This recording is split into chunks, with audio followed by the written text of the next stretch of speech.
नमस्कार दोस्तों, honest critic में आपका स्वागत है। दोस्तों, इस वीडियो में हम डिस्कस करेंगे टीम चैंपियन का जो वेबिनार हुआ था कल रात को। उसमें मांगेराम जी नाराज़ दिख रहे थे, तो उन्होंने कुछ कंप्लेंट रेस की थी और कुछ अपनी नाराज़गी जताई थी मिस्टर धिल्लन जी से। तो मांगेराम जी क्या अपने इस जगह पे सही है या गलत है, उस चीज़ पे हम एनालिसिस करने की कोशिश करते हैं।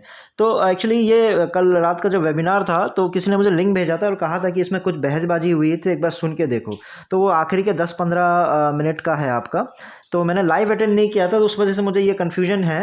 आप लोग अगर कमेंट करके बता सको कि क्या है इसमें, तो वो बीच में कट गया है। तो मुझे लगता है कि या फिर वो 10-15 मिनट होने के बाद हो सकता है कि उसमें बाद में एडिट कर दिया गया हो मिस्टर कौशिक के द्वारा, कौशिक पांड्या जिनका चैनल है। या फिर पॉसिबिलिटी ये कि जो आपका वेबिनार है वो उस समय बंद कर दिया गया हो, ताकि बहसबाजी ज़्यादा आगे ना बढ़े। तो आप कमेंट करके बता दीजिएगा जिन्होंने भी लाइव देखा है। तो ये मैं एनालिसिस नहीं करना चाहता था, क्योंकि वो चलो बहसबाजी है, झगड़ा है, लेकिन आज सुबह सुबह मैंने देखा कॉपी ट्यूबर ने ऑलरेडी इस पर सफाई देने की कोशिश की है। तो मुझे लगा कि एनालिसिस करना तो बनता है। तो चलिए वीडियो को शुरू करते हैं। जिन लोगों को कंसर्न नहीं पता है एक्चुअली हुआ क्या था, उसमें आपको बता देता हूँ कि जो मांगेराम जी उसमें शिकायत कर रहे थे, वो कंप्लेन कर रहे थे कि इस बार जो हैदराबाद ले जाने के लिए जो फाउंडर्स की सिलेक्शन की गई है उसमें पार्शलिटी की गई है, या मतलब ऐसी पॉसिबिलिटी है कि या फिर जो चापलूसी करते हैं सिर्फ उन्हीं को लेके गया है। तो ऐसी पॉसिबिलिटी वो बता रहे थे। और उस वजह से उन्होंने ये भी कहा कि जो 10,000 की टीम बना बना के ऐसे ऐसे लीडर्स बैठे हैं जो मतलब सालों से मेहनत कर रहे हैं, इतनी इतनी बड़ी टीम बना दी है, उसके बाद भी उनको इग्नोर कर दिया गया। और उसी वजह से मांगेराम जी का नाम था उस लिस्ट में, फिर भी वो नहीं गए, क्योंकि एज अ लीडर वो समझते थे कि जब मेरे नीचे की टीम, जो उन्होंने इतनी बड़ी टीम बनाई है, वो इतना मेहनत कर रहे हैं, जब उन्हीं को लेके नहीं गया तो फिर मैं एज अ लीडर, मेरी भी रिस्पॉन्सिबिलिटी बनती है, मैं उनका साथ दूं, और मैं भी नहीं जाऊंगा। उस वजह से वो इवेंट में नहीं गए। अब इस पे धिल्लन जी ने जो आंसर दिया वो जानने की कोशिश करते हैं। तो सबसे पहले उन्होंने पहला पॉइंट ये रखा कि ऐश जो है पार्शियलिटी नहीं करता है, चाहे 0 की टीम हो, चाहे लाख की टीम हो, चाहे 10,000 की टीम हो। फाउंडर्स सारे ऐश के लिए सेम है, तो सारे फाउंडर्स, इसलिए वो उस पर डिसाइड नहीं होता है कि कितने की टीम है, उस वजह से ही ऐसी सिलेक्शन हुई है। दूसरी बात यह है कि उन्होंने ये कहा कि ऐसे तो कितने हज़ारों हमारे लीडर्स हैं जिनकी हज़ारों की टीम है। तो ऑब्वियस सी बात है कि जब आप सिलेक्शन करते हो, आपको लेके ही जब जब जाना है 25 से 30 बंदों को, ये तो बहुत ऑब्वियस है ना कोई तो छूटना ही है, क्योंकि हज़ारों ऐसे लीडर्स हैं जिनकी हज़ारों की टीम है। फिर तीसरी बात उन्होंने ये कहा कि ऐश की जो थिंकिंग वो जीनियस थिंकिंग है, तो इसलिए वो अलग ही तरह से सोचते हैं। अगर हमको लगेगा कि वो लेफ्ट पाँव उठाने जा रहे हैं, तो बाद में पता चला कि वो राइट पाँव उठा दिए हैं।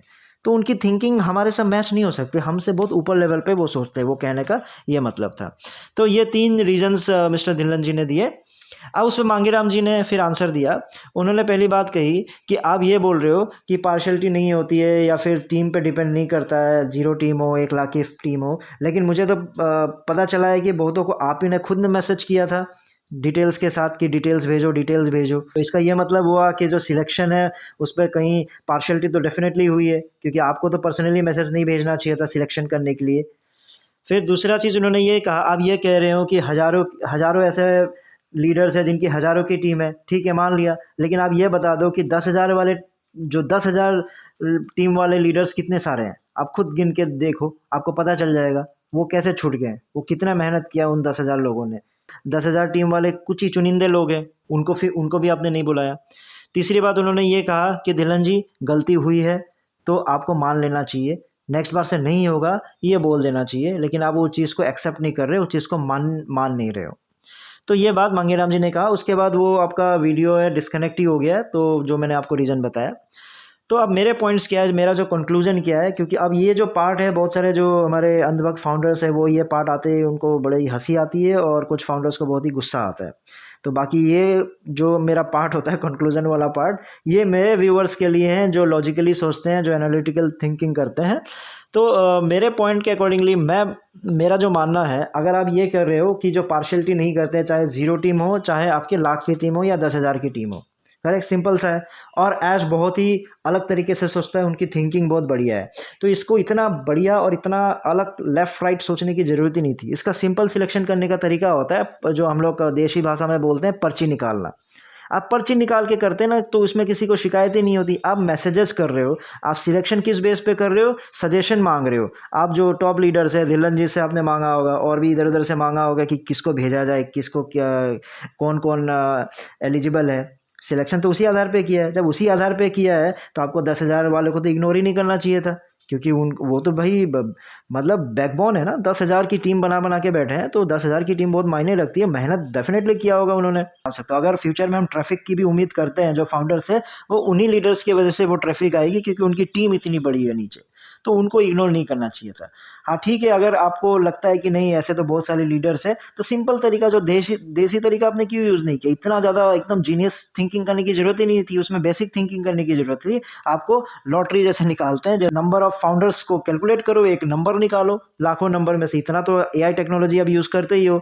एक रैंडम नंबर 25 रैंडम नंबर निकालते और उन 25 रैंडम नंबर्स को आप सिलेक्ट करते, तो वो खुशी होती कि नहीं सबके लिए सोचते हैं, उन पे कोई पार्शियलिटी नहीं है और सारे फाउंडर्स ऐश के लिए सेम है। कि मांगेराम जी को अगर ये बात पता चलती कि वो पर्ची के द्वारा निकाला गया है, तो वो शिकायत डेफिनेटली नहीं करते, वो अपने लीडर्स को भी समझा सकते थे ना। अब वो लीडर्स को क्या जवाब देंगे? यही तो प्रॉब्लम हो रही है ना। इतने जो लीडर्स है वो रिपीट हुए हैं, क्या जरूरत है उनको रिपीट करने के लिए?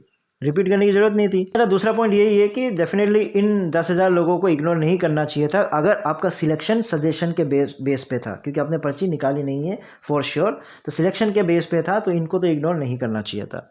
क्योंकि बहुत सारे रिपीटेड जो लीडर्स गए हैं, क्या ज़रूरत है उनको रिपीट करने के लिए?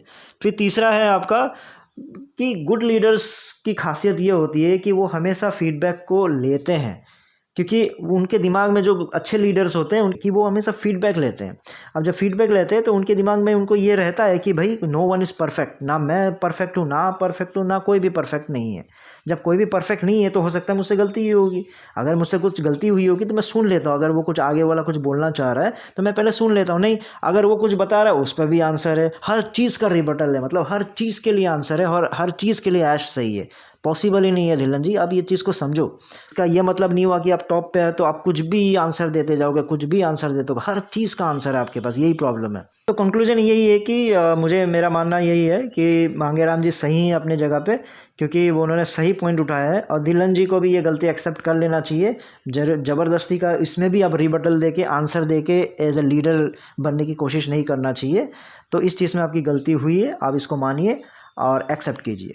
ठीक है दोस्तों, इस वीडियो में इतना ही था। फिर नए वीडियो में नए टॉपिक के साथ आऊँगा, तब तक के लिए टेक केयर, बाय बाय।